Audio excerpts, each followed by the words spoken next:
শিক্ষাই জাতির মেরুদণ্ড। একটি প্রাইমারি স্কুলের টিচার বললেন আজকের অঙ্ক খুবই কঠিন, কিন্তু যারা আমার কোচিং সেন্টারে পড়ো তাদেরকে আমি বুঝিয়ে দিব খুব সহজ ভাষায়। তবে এখন নয়, সেটি আমার কোচিং সেন্টারে। অন্যদিকে আরেকজন ছাত্র দাঁড়িয়ে বললেন, স্যার কোচিং সেন্টারে কেন, এখানে বলেন না প্লিজ। স্যার একটু মুচকি হেসে দিয়ে বললেন, স্কুলে তো সিলেবাস করতে হয় বাবা। তখন সেই ছাত্র বললেন, কোচিং সেন্টারের সিলেবাস শুরু হয় স্কুলের ক্লাসরুমে। স্কুলের ছুটি শেষে যখন ছাত্ররা বাসা যায়, বাবা মা তখন তাদেরকে জিজ্ঞেস করে, আজকে স্কুলে কি শিখেছো বাবা? ছাত্র বলে, মা স্যার স্কুলে কোনো পড়া দেন না, তিনি শুধুমাত্র কোচিং সেন্টারের টেইলার দেখান। তখন মা অবাক হয়ে বলে, টেইলার?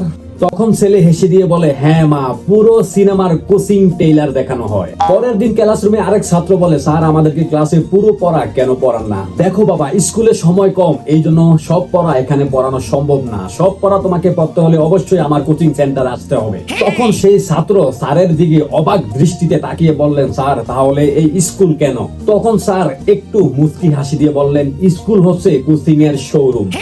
এই কথা শুনে সব ছাত্ররা খিলবিল করে হেসে দিল। অন্যদিকে আরেক ছাত্রের মা এসে স্যারকে প্রশ্ন করলো, স্যার আমার সন্তান যদি আপনার এখানে কোচিং না করে তাহলে কি সে পরীক্ষায় ফেল করবে? তখনই স্যার অনেক চিন্তা করে ধীরে সুস্থে প্রশ্নের জবাব দিলেন, আপনার সন্তান যদি এখানে না পড়ে তাহলে পরীক্ষার রেজাল্ট যেহেতু আমি দেই তাহলে ঠিক আছে, আল্লাহ ভরসা। তখন সেই মা বুঝে গেছেন যে এই আল্লাহ ভরসার ভিতরেই লুকিয়ে আছে অনেক রহস্য। তখন সেই মা অসহায় হয়ে সেই স্যারকেই বললেন, ঠিক আছে, আজ থেকে আমার সন্তান আপনার কাছেই কোচিং করবে। কারণ এখানে এই মা একেবারেই অসহায়, তার কাছে কোনো অপশনই নেই। তার সন্তানের ভবিষ্যৎ নির্ধারককারীরাই যখন অবৈধ পন্থায় কোচিং সেন্টারের বিজনেস দিয়ে বসছে, তখন তো বাধ্যতামূলক এখানে তার সন্তানকে পড়াতে হবে। তখন স্যার একটু মুচকি হাসি দিয়ে বললেন, আপা সমাজটা তো এইরকমই। আসলেই কি সমাজ এইরকম, নাকি আমরা এই সমাজকে এইরকম পর্যায়ে নিয়ে আসছি? প্রশ্ন আপনাদের কাছে। এইসব কথা শুনে সেই ছোট্ট ছাত্র পাশ থেকে দাঁড়িয়ে বলতেছে, শিক্ষা যদি বিক্রি হয় ভবিষ্যৎ ফ্রি থাকে কিভাবে? নিজের বিবেককে প্রশ্ন করুন। শিক্ষা ব্যবসা নয়, স্কুল মানি শিক্ষার জায়গা। এই স্লোগান দিয়েই সব ছাত্ররা একসঙ্গে বলতে শুরু করলো, স্যার একটু পড়ান, একটু পড়ান, একটু পড়ান। এতক্ষণ আমি যে কথাগুলো বললাম এগুলো কোনো বানানো কোনো কবিতা কিংবা কোনো উপন্যাস নয়, এগুলো বাস্তব। আমাদের সমাজে এইরকমই ঘটতেছে দিন দিন। প্রাইমারি স্কুলগুলোতে বাধ্য করা হচ্ছে যে স্কুলেই তাদের কোচিং করাতে হবে। তাহলে স্কুলে যদি ছাত্ররা কোচিং করে তাহলে স্কুল কেন? স্কুল কি জন্য? ওয়াই? এবং অনেক ছাত্রকে বলা হয় এখানে না পড়লে তুমি পরীক্ষায় ভালো রেজাল্ট করবে না, পরীক্ষায় পাস করবে না। আদারওয়াইজ আমাদের কাছে পড়লে তোমার পরীক্ষার রেজাল্ট ভালো হবে, তুমি ভালো স্টুডেন্ট থাকবা, তোমার লেখা ভালো হবে। তাহলে স্কুল কেন? কেউ চাইলে আমার এই কথার সঙ্গে চ্যালেঞ্জ করতে পারেন। আমার কাছে এমন অসংখ্য প্রমাণ আছে, আমার ঘরেও এমন অনেক প্রমাণ রয়েছে। স্কুলের টিচার বাধ্য করে আমার এখানে পড়ো, আমার এখানে পড়লে তোমার রেজাল্ট ভালো আসবে, তুমি ভালো স্টুডেন্ট হতে পারবা। ঢাকার শহর সহ সারা বাংলাদেশে বিভিন্ন জায়গায় রয়েছে অসংখ্য কোচিং সেন্টার। অভিজ্ঞ শিক্ষক দ্বারাই তারা বিভিন্ন টিউশনি করে থাকে। কিন্তু প্রাইমারি স্কুলের টিচাররা যা শুরু করেছে, তারা ক্লাসরুমের চাইতে কোচিং সেন্টারে শিক্ষার প্রাধান্যটা বেশি দিয়ে থাকে। এ যেন মার থেকে মাসির দরদ বেশি। বাংলাদেশের সরকারি প্রাথমিক বিদ্যালয়ের সংখ্যা প্রায় ৬৫,৫৬৯টির মতো, যেখানে শিক্ষার্থী ও শিক্ষকের সংখ্যা উল্লেখযোগ্যভাবে বেড়েছে, যা দেশের শিক্ষা ব্যবস্থার একটি গুরুত্বপূর্ণ অংশ।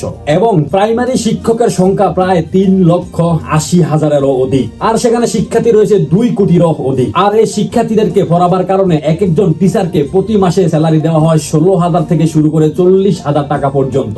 এটা শুধুমাত্র বেসিক স্যালারি। আদারওয়াইজ এখানে আরো অনেক কিছু যুক্ত হয়, যাতায়াতের খরচ, চিকিৎসা বাবদ, গাড়ি ভাড়া, বাড়ি ভাড়া, এই সেই মিলে অলমোস্ট একটি মোটামুটি বিগ অ্যামাউন্ট পায় বললেই চলে। এখন প্রশ্ন হচ্ছে, সরকার এত সুযোগ সুবিধা দেওয়ার পরেও কেন তারা লাগামহীন হয়ে পড়েছে? কেন প্রত্যেকটা স্কুলে ক্লাসরুমে না পড়িয়ে পার্সোনাল কোচিং সেন্টার বানানো হয়েছে? কেন ছাত্র ছাত্রীদেরকে বাধ্য করা হয় তাদের কাছে পড়তে? শিক্ষা মন্ত্রণালয় কতটা অবগত আছেন এই ব্যাপারে?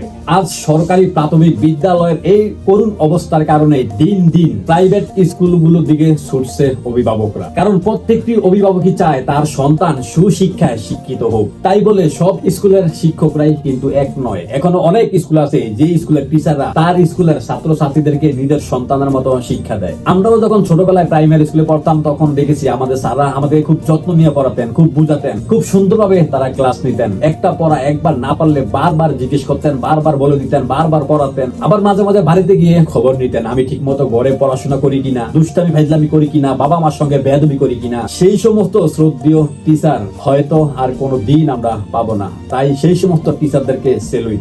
আর এখন যারা টিচারের সার্টিফিকেট নিয়ে স্কুলে বিজনেস করছেন, আপনার এই বিজনেস আপনাকে হয়তো সামরিকভাবে সুখ দিবে, অর্থ দিবে, কিন্তু স্থায়ীভাবে সম্মান আপনি অর্জন করতে পারবেন না, এটা পসিবল না। আপনার সন্তানের সঙ্গে তার স্কুলে এইরকম ঘটনা ঘটেছে কিনা অবশ্যই কমেন্ট করে কমেন্ট বক্সে জানাবেন। আল্লাহ হাফেজ।